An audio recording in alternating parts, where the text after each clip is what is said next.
전하고자 합니다. 지난 7월 4일이 무슨 날이었죠? 예? 7.4 공동성명이 있었던 날 아니에요? 이 말을 우리 여기서 잘하신 분들은 무슨 말인지 전혀 모를 거예요. 예. 독립기념일이죠. 독립기념일. 1776년 7월 4일 대륙을 대표하는 그 대표단이 독립선언서에 서명했던, 다 같이 서명했던, 물론 이제 7월 2일 날로도 얘기를 하지만은 다 서명했던 날이 이제 7월 4일로 이렇게 이제 얘기를 합니다. 그 서명과 함께 바로 미국이라는 나라가, 우리가 지금 살고 있는 이 미국인이라는 나라가 탄생을 했어요. 사실 굉장히 중요한 날이죠. 그래서 이날 우리는 미국의 생일을 축하하는 것입니다. 근데 우리가 이 독립기념일을 맞이해서 무엇이 좀 잘못되었는가? 뭐 잘못된 것이 많이 있겠죠. 뭐 사람이 있으니까. 근데 아주 근본적인 정신에 있어서 무엇이 잘못됐는가? 헌법의 어떤 부분에 있어서 문제가 좀 있었는가? 이때 선언서에 우리 영적으로 볼 때, 그리스도인의 입장에서 볼 때, 또 미국의 입장에서 볼 때 무엇이 잘못되었는가? 또 우리는 무엇을 우리가 축하하고 무엇을 기억해야 하는가? 이것을 성경적인 관점으로 우리가 오늘 좀 살펴보기를 원합니다. 여러분 잘 알다시피 독립선언문은 토마스 제퍼슨이 작성을 했었죠. 이 토마스 제퍼슨이 만든 독립선언문에서 가장 유명한 문장은 다음과 같습니다. 제가 이거 그대로 그냥 번역을 한 거기 때문에 말이 좀 매끄럽지는 못한데, 우리는 모든 인간이 평등하게 창조되고 창조주로부터 특정한 양도할 수 없는 권리를 부여받으며 이 가운데에는 생명, 자유, 행복 추구가 있다. Life, liberty, and pursuit of happiness. 끝부분을 우리가 좀 보려고 해요. Life, liberty, and pursuit of happiness. 당시는, 그러니까 이게 1776년이라고 했잖아요. 굉장히 오래전이에요. 대영 제국을 포함한 많은 나라들이 한 개인의 생명, 그리고 자유, 또 뭐가 있죠? 이 행복이 군주의 의지와 국가의 그 권위에 종속되어 있다고 믿었던 시대였죠. 우리 영화들을 보면 잘 알 수가 있습니다. 역사를 안 배우더라도.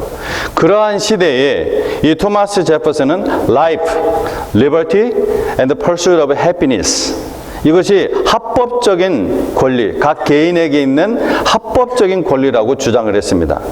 그리고 그는 이 진실들이 정부로부터 만들어진 것이 아니라 자명한 것이다. 지금 어떻게 번역을 할지 모르겠는데 하여튼 self-evident라는 단어예요. 그러니까 정부가 이렇게 정치적으로 만든 것이 아니라 그 자체가 분명한 것이다. self-evident한 것이다. 이렇게 말을 했어요. 그러니까 이 제퍼슨의 이 말은 사실은 굉장히 혁명적인 말이었습니다. 당시로서. 다른 사람들이 그렇게 생각을 안 하고 있을 때 아주 혁명적인 그런 말이었어요. 미국의 위대함이 사실 거기에 있죠. 아주 혁명적인 그 선언서에 선언을 했습니다. 그러나 이 말 자체가 엄청난 혁명적인 말임에도 불구하고 성경적인 안목이 아닌 한 뛰어난 이 정치가의 그 비전은 언제나 한계가 있죠. 만일 이때 happiness 대신에, 그러니까 the pursuit of happiness 했는데 happiness 대신에 holiness, 이것을 선택했었다면은 지금 우리가 경험하는 이 미국은 얼마나 큰 차이가 있었을 것인지 한번 상상해 보십시오. 이 기독교 정신 아래 세워진 미국. 처음에는 이 공립학교에서 수업을 시작할 때 기도로 시작하는 것이 아예 관행이었다고 합니다. 하지만 1962년 6월 25일, 우리가 기억하고 싶죠. 6.25, 우리 한국 사람들은. 1962년 6월 25일 JF 케네디 정권의 대법원은 공립학교에서 기도하는 것을 금지시켰습니다. 리무브 해버렸어요. 그리고 이 기독교 정신 아래 세워진 미국인데 어떤 식으로 판결을 했냐면은 기독교 정신 아래, 청교도적인 정신 아래 세워진 미국 아닙니까? 믿음의 자유를 위해서 메이플라워를 타고 온 건데, 요즘 뭐 음모로 내려가지고 역사를 왜곡시키고 있는 시도들이 많이 있지만 여러분, 그것은 음모입니다. 음모. 또 하나의 음모예요. 어떤 미국이 처음에 건너온 것은 주류 세력이 바로 믿음의 자유, 우리를 핍박을 피해서 온 것이죠. 기독교 정신 아래 세워진 미국인데 이 아이러니하게도 당시 이 대법원과 케네디 대통령은 공립학교에서 교사가 기도를 인도하는 것이 미 헌법에 위배된다는 것이었습니다. 근데 그 판결이 나온 후 바로 1년 뒤에 이 1963년에는 기도뿐만 아니라 교사가 학생들과 함께 성경 읽는 것을 금지시켜 버렸습니다. 그 뒤에 일어난 일들이 학교에서 일어난 일들이 히스토리에 쭉 나와 있어요. 그것만 추적한 그 기사와 다큐멘터리들이 있습니다. 제가 일일이 제가 여러분한테 읽어드릴 시간은 없고, 아무튼 이 제퍼슨이 만일 해피니스를 추구하는 것이 아닌 홀리니스를 추구하는 것을 선택했었다면은, 행복이 아니라 행복을 추구하는 것이 아니라 거룩함을 추구하는 것을 선택했었다라면은 기독교적인 정신으로 건국된 이 미국에서 그런 식의 대법원 판결을 안 했을 텐데, 아까 말한 기도를 금지시킨다든지 성경 읽는 것을 금지시키다든지 라는 추측을 저는 합니다. 개인적으로. 또 기대를 해보기도 합니다. 오늘날 미디어에서 자주 등장하는 것이 지금 총기 규제 문제입니다. 정치적인 이유로 한쪽에서는 자동 총기를 금지시켜야 된다.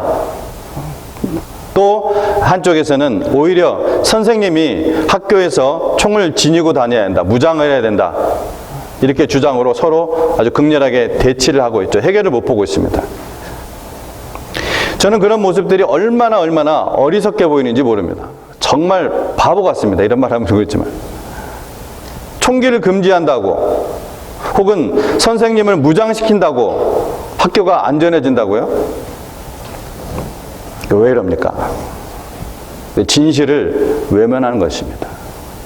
아니면 정말 완전히 스스로 속고 있는 어리석은 모습입니다. 보다 더 근본적인 해결을 시도하지 않고 서로 정치적인 이익을 목적으로 눈 감고 아웅하는 모습이라는 것입니다. 문제는 영적인 것입니다. 영적인 것. 여기서부터 시작돼요. 학교에서 기도를 하도록 권장하고 다시 성경을 읽도록 권장해 보십시오. 이게 회복이 돼야 돼요. 실제로 지금 어떤 스테이트에 있는 어떤 몇몇 아주 극소수 학교들은 이것을 회복시키려는 시도가 있습니다. 바로 이 문제 때문에. 그 어떤 인간적인 정치적인 방법보다 더 근본적인 해결책이 거기에 있습니다. 그런데 그것을 언급하는 사람들을 저는 지금까지 한 번도 보지를 못했어요. 미디어를 통해서도 못 보고, 정치가, 사회, 어떤 선생님, 경찰, 대통령, 누구를 통해서도 저는 그런 말을 한 사람을 보지를 못했습니다. 심지어 교회에서도. 여러분 성경에 보면은 선으로 악을 이기라고 했습니다. 거기서 선이 무엇입니까? 하나님의 goodness. 그 선이 무엇입니까? 선이 뭐예요? 하나님이 만물을 창조하실 때마다 그렇게 말씀하셨어요. 스스로 감탄하시면서 보기에 좋았더라. It's good. 네, 마지막으로 사람을 창조하신다면 특별히 그날에는 It's so good. 보기에 심히 좋았더라. 그게 굿이에요. 하나님이 굿할 때 그게 굿입니다. 인간이 하나님의 창조의 질서를 회복할 때, 즉 하나님께서 지으신 본래 그 모습을 회복한 모습이 바로 굿입니다. 그게 굿이에요. 악을 이기는 것은 오직 하나님의 선이지, 다른 모든 것들은 어떤 시도들이든 그것은 단지 순간적이고 정치적인 그러한 처방에 불과합니다. 여러분 정말로 창조주 여호와 하나님을 여러분 믿고 계십니까? 이 성경이 하나님의 말씀인 것을 여러분 믿고 계십니까? 그렇다면 지금까지 제가 한 말에 여러분 아멘 해야 됩니다. 오늘날까지 이런 기독교적인 정신으로 살아가는 좀 많이 좀 변질된 부분도 있다고는 하지만, 이 아미시 마을 비교를 해보기 위해서 우리가 이 아미시 마을과 일반 미국의 도시 마을들을 한번 비교해 보십시오. 우리가 그것만 봐도 우리는 그 극명한 차이를 볼 수가 있어요. 초등학생들도 그 확연히 보일 겁니다. 이런 뻔한 증거들이 있는데 왜 안 합니까? 왜 못 합니까? 안 하는 것도 있고 못 하는 것도 있을 것입니다. 저는 이것이 바로 인본주의적 민주주의의 한계라고 봅니다. 이스라엘 12지파의 대표들이 가나안 땅을 정탐하고 돌아온 후에 너무나 우리가 잘 아는 스토리죠. 이 10명은 하나님의 말씀을 믿지 않고 자기네들이 본 것을 믿고 자기들의 그 판단을 믿었습니다. 오직 2명만 하나님의 말씀을 믿고 나아가려고 했습니다. 가나안 땅으로. 그러나 다수결로 결국 가나안 땅을 건너가지 않기로 결정이 된 거죠.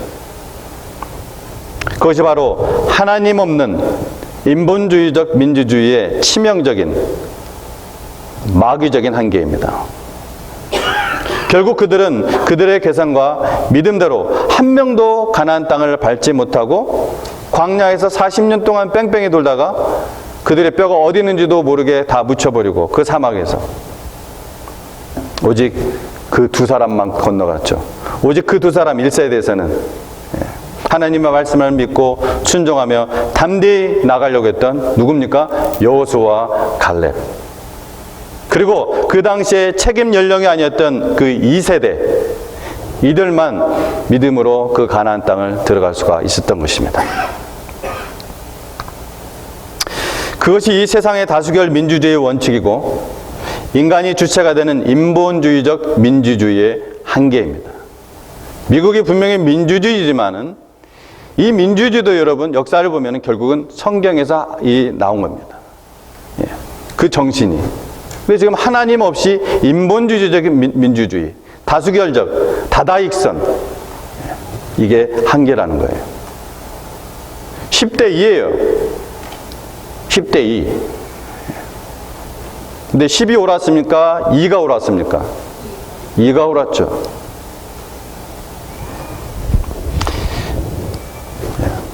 그래서 믿음이 좋고 또 충성된 사람이 다 목회자나 선교사가 되면 안 됩니다. 정치, 경제, 교육, 예술, 의학, 모든 분야에 소금으로 그리스도인이 침투되어야 됩니다. 각 분야에 자기가 받는 그 소명이 있는 것입니다. 두 번째 우리가 볼 것은 이것이 제가 잘못 시작되었다는 거, 해피니스가 아니라 홀리니스로 했으면 얼마나 좋았을까. 두 번째, 이 독립기념일에는 우리가 누리고 당연하게 받아들이는 이 자유를 주기 위해 우리 앞서간 사람들의 희생을 기억하고 감사할 필요가 있다는 것입니다. 워싱턴 DC의 한국전쟁 참전 용사 기념관에는 Freedom is not free. 자유는 공짜가 아니다. 라는 그러한 글귀가 새겨져 있습니다. 우리가 이 미국 땅에서 지금 누리고 있는 자유를 위해 용감하게 희생한 사람들을 그리스도인으로서 우리가 어떻게 기억하고 또 이것을 통해서 제가 보는 말씀을 통해 어떠한 통찰력을 그리스도인으로서 가져야 되는가. 우리 이런 영적 통찰력이 한 시대를 살아가면서 참으로 중요합니다. 여러분, 언젠가도 한번 제가 물어본 적이 있는데 미국 전쟁사 중 미국이라는 나라 탄생된 이후 미국이라는 이 나라의 전쟁사 중 가장 긴 전투가 무엇이었는지 여러분 아십니까? 그것은 독립전쟁도 아니고 남북전쟁, 시빌 워 이것도 아니고 바로 이슬람 국가와의 전투였습니다. 독립전쟁도 아니고 시빌 워도 아니었어요. 이슬람 국가와의 전투였습니다. 제가 이 부분은 그냥 팩트를 전달해 드리도록 하겠습니다. 2004년 7월 5일자 타임즈지 크리스토퍼 히치스 라는 기자의 기고를 제가 아주 간략하게 소개하고자 합니다. 18에서 19세기 초 전 유럽은, 여기서부터 제가 그거를 이제 추려서 여러분한테 말씀드리는 거예요. 18세기에서 19세기 초 전 유럽은 북아프리카 바바리국에게 조공을 바치고 무역을 하고 있었다. 이 북아프리카 바바리국이란 알제리아, 튜니지아, 모로코, 트리폴리는 오늘날의 리비아입니다. 이 이슬람 4개국을 말한다. 이 북아프리카 바바리국은 지중해 통과 상선들을 납치해서 무역 물품을 압수하고 선원들을 노예로 팔아먹는 해적들이었다. 1801년 대통령에 당선된 제퍼슨은 이 북아프리카 바바리국 중의 하나인 트리폴리, 리비아라고 했죠. 리비아 통치자로부터 최후 통첩을 받았다. 만약 새로 부과한 조공세를 바치지 않으면 미국에 선전포고하겠다는 내용이었다. 오늘날 같으면 상상을 못할 말이죠. 제퍼슨은 선택을 해야만 했다. 오랜 참모 회의와 기도 끝에 제퍼슨 정부는 결정을 내렸다. 미 함대들을 파견하여 지중해 연안 북아프리카 4개국 항구를 오히려 선제 공격하는 것이었다. 제퍼슨이 간단한 용어로 크루즈라고 부른 이 함대들은 무려 4년간 이 항구들을 연타했다. 세월이 흘러, 이건 지금 다 번역을 한 거예요, 제가. 세월이 흘러 1815년 드디어 미국 전쟁사 중 가장 긴 전투가 끝나고 북아프리카 바바리 국가들, 즉 이슬람 국가들과 조약에 서명하였다. 북아프리카 바바리 국가들, 즉 이슬람 국가들의 해적 행위, 납치 및 협박을 금지하는 조약이었다. 미국 전쟁사 중에서 가장 긴 전쟁이었어요. 우리는 지금 2019년에 사는 우리는 이걸 까맣게 지금 모르고 사는 사람들이 대부분입니다. 기억해야 됩니다. 어떻게 이 미국이 지켜졌는지. 그리고 교훈을 삼아야 됩니다. 그리고 우리 그리스도인 특별히 영적 통찰력으로 이것을 바라볼 필요가 있습니다. 여러분, 그렇게 역사 속에서 미국의 자유는 지켜졌다는 거예요.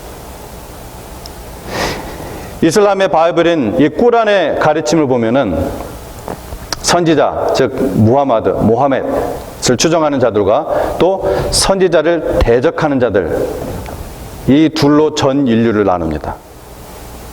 선지자를 추종하는 자들과 선지자를 대적하는 자들로 전 인류를 둘로 크게 나눕니다. 거기까지는 제가 충분히 이해가 갑니다. 이것은 예수님이 하신 말씀을 모방한 것이라고까지 볼 수가 있습니다. 왜냐하면 나와 함께 하지 아니하는 자는 나를 반대하는 자요, 나와 함께 모으지 아니하는 자는 나를 해치는 자니라. 예수님께서 직접 마태복음에서 그렇게 말씀을 하셨어요. 모하멧이 6세기 초에 이슬람교를 만들 때 이 성경의 일부를 뽑아다 쓴 것은 일반 역사가들도 인정하고 잘 알려진 사실입니다. 그렇게 나누는 것은 이해가 가는데 문제는 그 다음에 있습니다.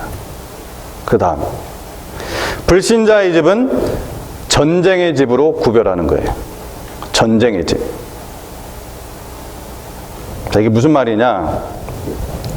이 불신자의 집을 전쟁의 집으로 규정한다는 것은 무슨 말이냐면은 이 불신자는, 즉 모하멧을 선지자를 추종하지 않는 자는 사회적 큰 차별이나 폭력을 써서, 아주 협박과 압박을 써서 개종을 강제로 시키든지, 아니면 두 번째 방법은 죽여서 완전히 정화시키든지 한다는 것입니다. 이것이 불신자의 전쟁의 집이라는 표현이에요.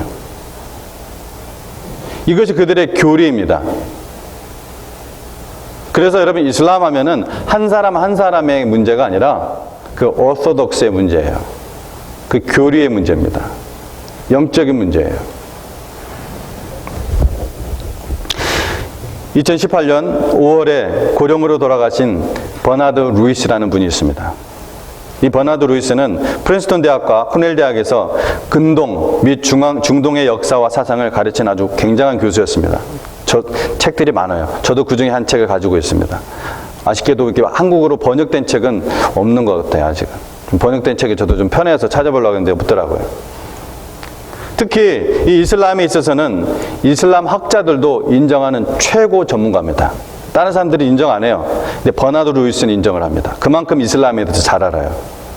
작년에 돌아가셨는데 그의 말을 그대로 빌리자면은 무하마드는 원수를 만나면 목을 치라고 하였고 예수는 원수를 사랑하고 심지어 죄인을 위해 자신의 생명을 내어놓았다.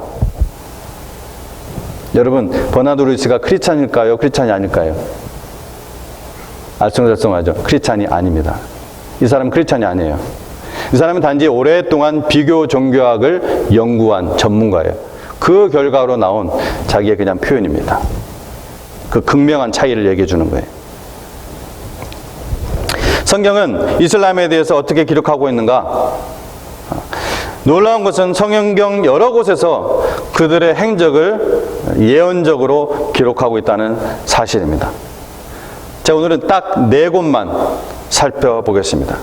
제가 설명은 짧게 할 건데 이것은 여러분 굉장히 깊고 너무나 아주 중요한 내용이기 때문에 되도록이면 좀 더 천천히 말씀을 드리도록 하겠습니다. 여러분 창세기 말씀 펴시기 바랍니다. 창세기 16장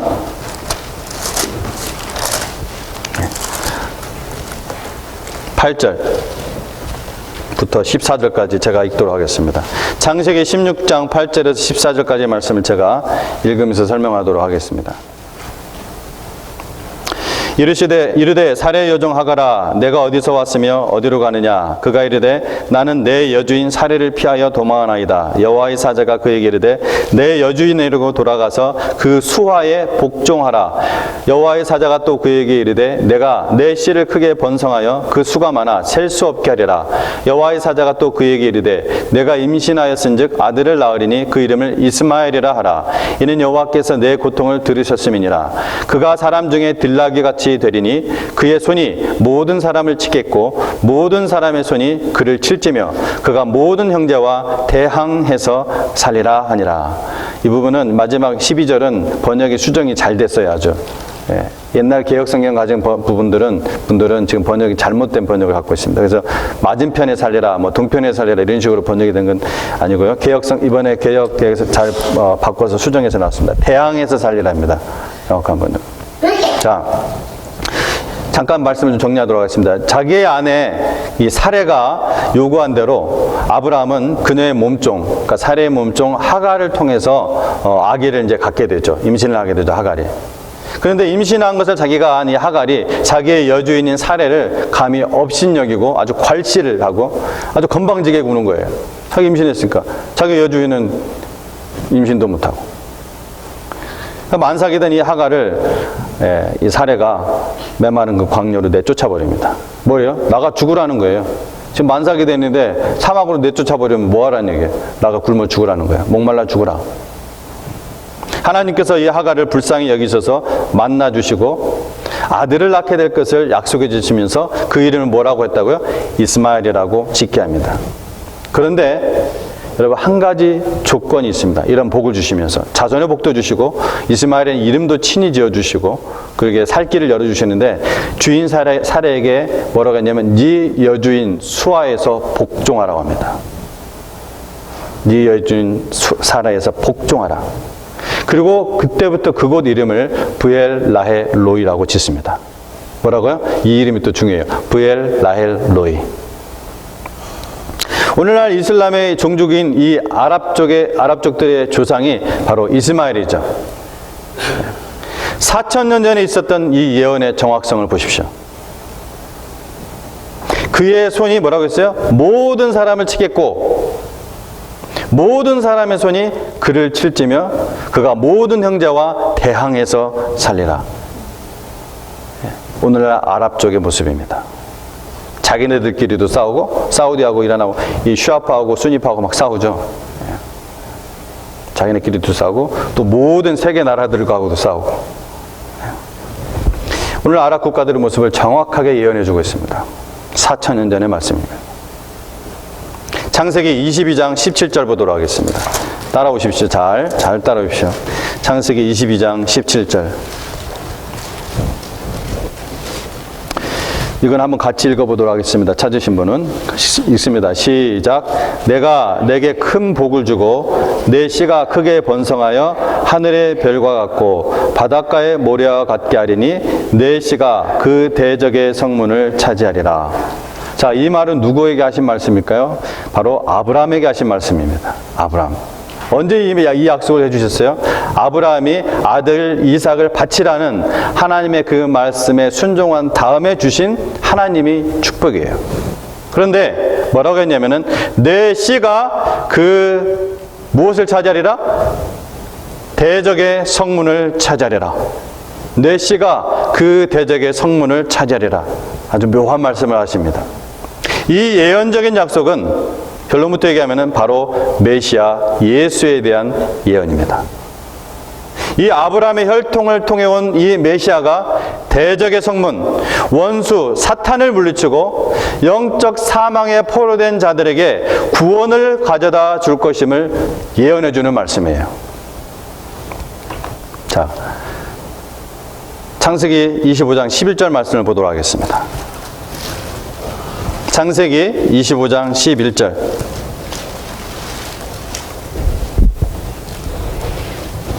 같이 보도록 하겠습니다. 같이 읽겠습니다. 이것도 한 절이니까. 시작. 아브라함이 죽은 후에 하나님이 그의 아들 이삭에게 복을 주셨고 이삭은 브엘라헤 로이 근처에 거주하였더라. 자, 여기서 두 단어를 주목해야 됩니다. 복, 그 다음에 브엘라헤 로이. 아까 제가 브엘라헤 로이 기억해놔라고 했죠? 브엘라헤 로이는 아까 우리가 봤지만 하갈이 하나님의 은혜를 경험한 곳입니다. 이스마엘의 탄생을 약속받은 것이에요. 이 상징적인, 아랍 쪽의 상징적인 곳에서 하나님께서 이삭에게 무엇을 주셨다고요? 복을 주셨습니다. 이스마엘의 후손도 바로 이 이삭의 후손, 이스마엘의 후손을 통해서가 아니라 이슬람을 통해서가 아니라, 이건 뭐 말도 안 되는 거죠. 바로 이삭의 후손, 누구예요? 예수님. 예수님이 통치하고 그 통치 아래 복종하는 이스마엘 후손들도 똑같이 복을 받는다는 말씀입니다. 이게 상징적인 모습이에요. 그거 외에는 이삭이 브엘라헤로이라는 곳에서 살 이유가 없습니다. 그 지리를 나중에 보시면 알아요. 예수님께서는 친히 바로 이 예언이, 대적의 성문에 대한 이 예언이 자신이 지실 십자가 희생으로 세워지는 그 교회를 통해 이루어질 것임을 제자들에게 언급하신 부분이 있습니다. 제가 그렇기 때문에 이 말씀이 없으면은 아까 창세기 22장 17절 대적의 성문 제가 그렇게 얘기할 수가 없어요. 근데 예수님이 친히 이 말씀을 하셨어요. 제자들에게. 보통 대부분의 사람이 이 말씀이 이런 엄청난 예언의 성취임을 모르고 그냥 읽으니까 모를 뿐이지 이건 굉장히 잘 알려진 말씀이에요. 여러분도 다 잘 아는 말씀이에요. 마태복음 16장 18절. 마태복음 16장 18절. 또 내가 내게 이르노니 너는 베드로라. 내가 이 반석 위에 내 교회를 세우리니 음부의 권세가 이기지 못하리라. 여러분, 여기서 이 음부의 권세라는 말에 주목해 보시기 바랍니다. 음부의 권세. 여기서 음부의 권세는 모든 영어 성경이 The Gates of Hades, 헬라어로는 하데스라는 곳입니다. 여러분 들어보셨죠? The Gates of Hades. 권세라고 표현되는데 게이트로 되어요. 다 전부 다 게이트로 해놨습니다. 게이트가 직역하면 무슨 뜻이에요? 문이에요, 문. 죽음의 문, 죽음으로 이끄는 자가 누구입니까? 하나님의 대적자인 사탄. 즉 여기서 우리나라 지금 개혁성에 이 부분 번역된 것은 이 음부의 권세는 바로 뭘 가리켜요? 대적의 문을 가리킵니다. 대적의 성문. 주님의 몸인 이 교회가 대적의 성문을 차지한다는 것입니다. 무엇으로요? 칼로요? 총으로요? 핵폭탄으로? 혹은 어떤 협박으로? 아닙니다. 복음으로. 오직 복음으로, 이 십자가 희생의 복음으로 그 사탄의 성문을 부수고 거기에 갇힌 자들을 구원한다는 것입니다. 아멘? 따라오십니까? 할렐루야. 그 구원의 복을 받은 자들 중에 바로 아브라함의 서자였던 이스마엘의 후손들, 오늘날 아랍 족속도 포함된다는 얘기입니다. 아멘? 그래서 하나님께서 이 말세에 어떤 일을 일으키고 있습니까? 난민으로 만들어져서 유럽을 막 불고 있는 거예요. 미국으로 막 불고 있는 거예요. 마지막 기회입니다. 마지막 기회. 이런 통찰력을 우리가 성경을 보는 사람으로서 가질 필요가 있습니다. 왜? 우리가 이 시대를 살아가게 한 이유를 알아야 하나님께 알아야 돼요. 오직 십자가의 복음을 믿을 때, 즉 예수님을 주님으로 복종할 때, 예수님이 주님이라는 것은 그분이 나의 왕이고 my master, 그럼 나는 복종하는 겁니다. 그 그 주님으로 복종할 때 주시는 은혜의 영생, 구원, 천국 시민 자격입니다. 여러분, 십자가는 뭡니까? 한마디로 얘기하면 희생입니다. 더 얘기한다면 죽음입니다. 1776년 독립선언서 서명 이후 우리가 사는 미국을 자유롭게 유지하기 위해 많은 희생이 치러졌습니다. 진정한 자유는 공짜가 아닙니다. 항상 희생이 치러지고 시민으로서의 의무와 책임이 있습니다. 무엇보다도 예수 그리스도의 희생으로 인해 우리가 하나님의 자녀가 되었고, 사탄의 사망에 포로된 자에서 우리가 영생을 얻게 되었고, 죄의 노예에서 참된 영혼의 자유를 얻게 됐다는 것을 여러분 기억하며 감사를 드리는 성도가 되시기 바랍니다. 감사드리십시오. 말씀을 마무리합니다. You will know the truth, and the truth will set you free. 지금도 미국 전역의 도서관과 학교에 이 말이 붙어 있는 곳이 있지만, 한때는 이 말을 거의 모든 도서관과 학교에 붙여놨습니다. 그러니까 지금은 안 붙여놓은 곳이 많다는 얘기예요. 한때는 모든 도서관과 학교에, 거의 모든 도서관과 학교에 이게 붙어 있었다고 그래요. 누가 한 말이에요? 진리를 알지니 진리가 너희를 자유케 하리라. 누가 하신 말씀이죠? 예수님이 직접 하신 말씀입니다. 요한복음 8장 32절 오늘 본문 말씀입니다. 진리를 알지니 진리가 너희를 자유케 하리라. 그러나 문제가 있습니다. 문제는 그 전에 있던 구절인 우리가 읽은 이 31절을 항상 생략해서 써놓았었다는 것입니다. 그 구절이, 이 31절이 32절이 나올 수 있는 원인이 되는 말씀인데, 그걸 쏙 빼놓고 그냥 그 부분만 똑 붙여놓은 거예요. 31절에 뭐라고 했습니까? 너희가 내 말에 거하면 참으로 내 제자가 되고. 진짜라는 거예요, 그게. 가짜가 아니라. 앞에 뭐가 붙었어요? 너희가 내 말에 거하면 참으로 내 제자가 되고. 우리가 하나님의 말씀에 거하면 참으로 주님의 제자가 된다는 것입니다. 가짜가 아니라는 거예요. 가짜는 절대로 천국 들어갈 수가 없습니다. 나더러 주여 주여 하는 자마다 다 천국에 들어갈 것이 아니라고 했잖아요. 우리가 하나님의 말씀에 거하면 비로소 주님의 제자가 되고, 그래야만 우리는 뭘 알 수가 있어요? 진리를 알 수 있고, 그 진리가 우리를 자유롭게 할 수 있다는 것입니다. 왜? 예수님만이 곧 the way, the truth, 또 뭐예요? the life. 예수님만이 유일한 진리입니다. 예수님의 말씀 안에 거해서 참 제자가 되지 않으면은 여러분 진리를 알 수가 없습니다.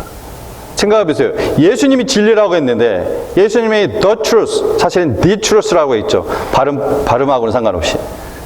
유일한 진리인데, 예수님과 떨어져 살면서 어떻게 예수님을 알 수가 있어요? 어떻게 진리를 알 수가 있습니까? 그건 어불성설이죠. 말도 안 되는 이야기입니다. 자유. 우리 한번 자유 한번 해보겠습니다. 자유.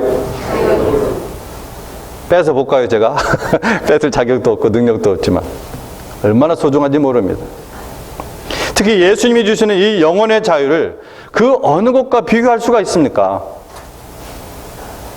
가난도, 슬픔도, 고독도, 감옥도, 죽음도 뺏을 수 없는 이 자유, 우리가 받았습니다. 그 받은 자유를 여러분 맛보고 계십니까?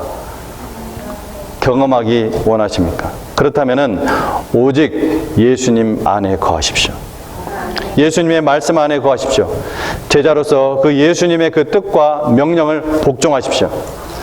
그러면 여러분은 그 자유를 만끽하실 것입니다. 기도하시겠습니다.